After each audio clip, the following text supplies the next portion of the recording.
Hi guys, before we get started, I just wanted to mention to everyone that there is a store now on the channel.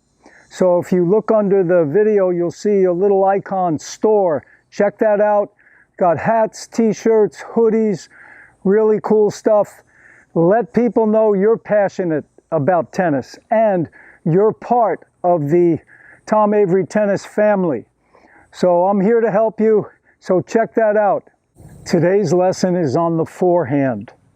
We're going to talk about the two biggest mistakes worldwide on the forehand. The number one mistake worldwide is hitting the ball in the net. There's a simple fix to that, and I'm going to show you what it is. The other mistake we're going to talk about today is hitting the ball long. If you can solve, or if you have the knowledge that you need to prevent that from happening, you have power. Okay? If you have the knowledge, you can fix it. When you make that mistake in a match, you can make a mental note. Okay, I realize what I didn't do right, what I needed to do, and you can fix your mistakes. So when you make mistakes, don't get mad. Use mistakes as feedback to help you play better. Okay, why does the ball go into the net? I've asked this question to many students, and their typical response is, I didn't follow through. I didn't follow through high enough. Somehow they think that a high follow-through is going to help them get the ball over the net. And that is usually not the case, okay? A good follow-through is important. It's the consequence of a nice, fast swing. So you want a good follow-through, but that's usually not the reason why the ball goes in the net. What is it? It's this. When you're on that baseline area, okay, on the baseline or deeper than the baseline, you have to hit up on the ball to clear the net. The net doesn't seem that high, but if you were to swing too horizontal, you see, if you swing too horizontal, too straight across, and not low to high, you don't get any lift on the ball. Okay, so if I'm here on the baseline, and my racket's up at shoulder height, the ball is at shoulder height, when I swing straight across, the ball doesn't have a prayer. It cannot clear the net.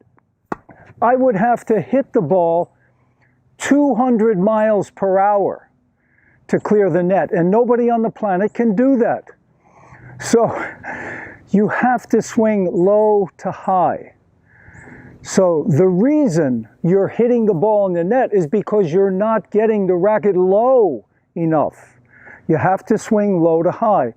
And what happens, let's say this is the contact point right here. Okay. Now, I'm hitting the ball in that direction.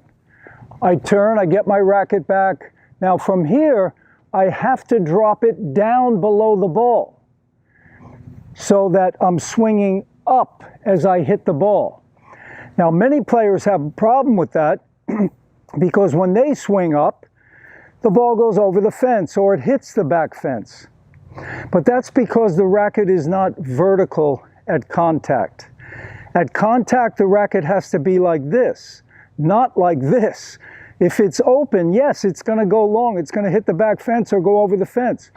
But if you hit the ball swinging low to high and the racket is vertical when you hit, the ball will simply leave your strings ascending because you're starting lower than the ball. As you come up, even though you're vertical, the racket's moving low to high, so the ball ascends off your strings, giving you the net clearance. But it also brushes the ball, which gives you some topspin that can bring the ball back down. So The reason why, remember this, and you'll have the knowledge to fix your mistake. You're not getting the racket low enough. How low do you have to get it? I've been saying this for 45 years. At least a good foot below the contact point. So, if this is my contact point, when I bring the racket back, I've got to come down a foot lower than that point, wherever that contact point is, because you're going to have a lot of different contact points. You may have one here, here, here, then the next one's there, and then some are lower. But wherever it is, you have to drop it down at least a foot lower than the contact point. And that happens, if I was in my ready position here and I turn, that foot below happens when the tip of the racket is facing the back fence. Okay, so right there is where you need that foot below, right here. So then you're swinging up, the ball leaves your strings ascending. Now, that problem before, where I was talking about, you know, when some players swing up, they hit it long. But that's because the racket's open. You need a vertical racket. How do you get a vertical racket? Make sure that when you're at the low point of your backswing, that foot below, the palm of your hitting hand, the palm of your hand is facing down. That will also make the racket face slightly down. So when you're a foot below that ball, that racket should be like this, closed. If it's vertical and you're a foot below, that's going to give you an open face when you hit. When you're closed like that, that gives you a vertical face when you make contact, because this point is 1 foot higher. The contact point's 1 foot higher than that low point. So you've got to remember that. You'll never hit a ball in the net for the rest of your life. How does that sound? Sounds a little unrealistic, right? Yeah, because even Federer still hits him in the net once in a while. But he knows why he did it. He didn't bend his knees. He didn't get that racket down. That's what you have to know. And don't, you know, it's not the follow-through. It's what you're doing way before the follow-through. It's what you're doing back here. If you're not getting the racket low enough, there's a good chance you're going to hit the ball in the net. A very good chance. Okay, why does it go long? As I mentioned, that's because the racket's open. How do you prevent that? I just told you, keep that racket face closed. There's a couple of drills that you can do that I'm going to show you right now that are going to help you be vertical every time you hit the ball.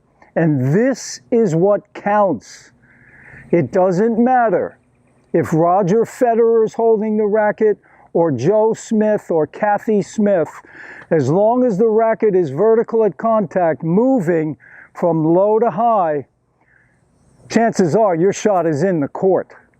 Okay, so let me show you those two things you can practice. Okay, the first thing you can practice, stand next to a fence. And you're going to make the fence your contact point. Okay, now you can make it a lower contact point or a higher contact point. It doesn't matter. Let's just do a waist-high contact point. Now, from here, I'm going to go in reverse. This is where I would hit the ball, right there. Now, if I go in reverse, remember, I have to be a foot lower than this point with the racket face closed. Okay, so I bring it back a foot lower, the racket's closed, the palm of my hitting hand is down, and then simply swing up and check your racket. Is it vertical? It should be vertical here every time. Now, just if you do this over and over, you're going to start to burn that signal in the brain, and that's what you want. So That's the first way. Stand next to the fence, palm down, racket face closed, come up, check your racket. Does it hit the fence totally flush? As it's coming up, it should hit it flush. Okay, now, if it hits like this, you don't want, maybe you're not closed, maybe the palm is not down. If it hits like this, you could be rolling your forearm or your wrist. That happens after the ball is gone.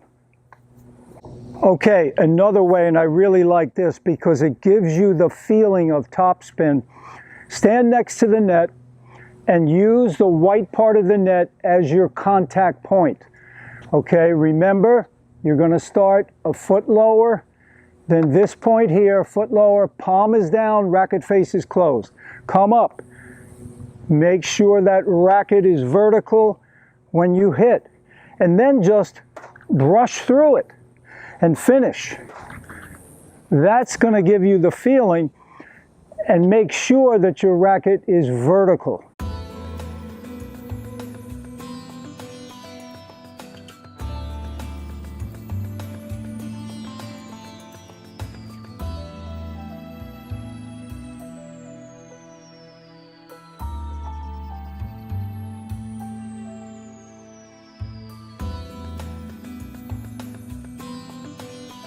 Okay, let's take a look in slow motion. What we're going to look for is the point when the racket is a foot below the contact point, which is right there. Notice the tip of the racket is facing the back fence. I'm a foot below the ball right now. The palm of my hitting hand is down. The racket face is closed. That guarantees a vertical racket right there. And the swing was totally from the shoulder. I did not have to make any adjustments with my wrist or forearm. The racket automatically became vertical at contact.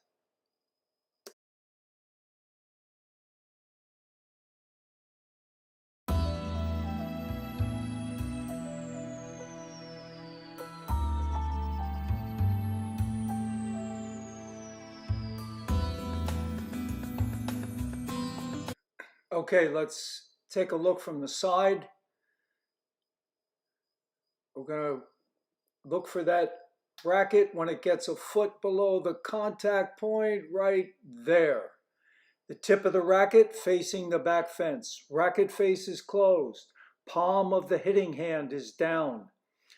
Simply swinging up guarantees vertical at contact. Now I can get some brushing on the ball as well, and the ball leaves my strings ascending. And the finish, racket over the shoulder. Well, I hope you enjoyed that video. Remember, knowledge equals power to fix mistakes.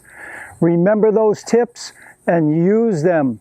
Even when you're in a match, make a mental note, and you'll start to see improvement in your game. All the best. Please subscribe to the channel. Give me a like, give me a thumbs up, hit that notification bell so you are notified anytime I put up a future video. All the best, guys, to your tennis success. Take care.